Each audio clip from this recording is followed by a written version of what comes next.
त्यांचं काय चाललं, काय करायचं झालं बिबट्या वगैरे लोक नाही त्यांचे ते चालले काहीतरी. त्यांचं नियोजन चालते जाळीचं आहे ना, ते जाळी कुठून कुठून मारते. माऊलीची अशी घटना घडली की विविध राजकीय पक्षाचे पुढारी येतात, मोठमोठे वक्तव्य करतात, सरकारच्या विरोधात टीका होते, उपाययोजना काही होत नाही.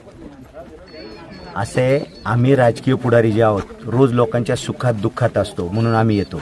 अच्छा, आमचं ते काम आहे आणि कमीत कमी आम्ही ओरडतोय म्हणून तरी त्या ढिम्म सरकारला थोडंफार काहीतरी लाज वाटते असं मला वाटते. मागच्या वेळेला आंदोलन केलं, अवसरीला रास्ता रोको केला म्हणून कसे तरी वनमंत्री आले आणि त्यांनी आपली अक्कल पाजळली इकडे का शेळ्या सोडू. काय म्हणजे काय घटना थांबत नाही, घटना वाढतात. घटना थांबणारच नाहीत. आजही सांगतो, हे आज घडलंय, आज तुम्ही मलमपट्टी कराल, परत होणार आहे. मी तुम्हाला लिहून देतो, उद्या होईल परवा होईल माहित नाही, पण 100% परत घडणार आहे. अहो 2000 पेक्षा जास्त बिबटे आहेत, 2000 पेक्षा जास्त बिबटे. याच्यावरती उपाययोजना 15-20 वर्षापूर्वी जर झाली असती ना तर ते थांबलं असतं. त्यावेळेला ते गरजेचं होतं, त्यावेळेला याच्याकडे कोणी लक्ष दिलं नाही. आणि आज ज्या वेळेला 2-3 हजार म्हणजे असं माणसासारखे बिबटे फिरायला लागले, तो 11:30 वाजता दुपारच्या वेळेला जर त्या रोहितला उचललं जाते, तर ही किती वाईट गोष्ट आहे आपल्यासाठी.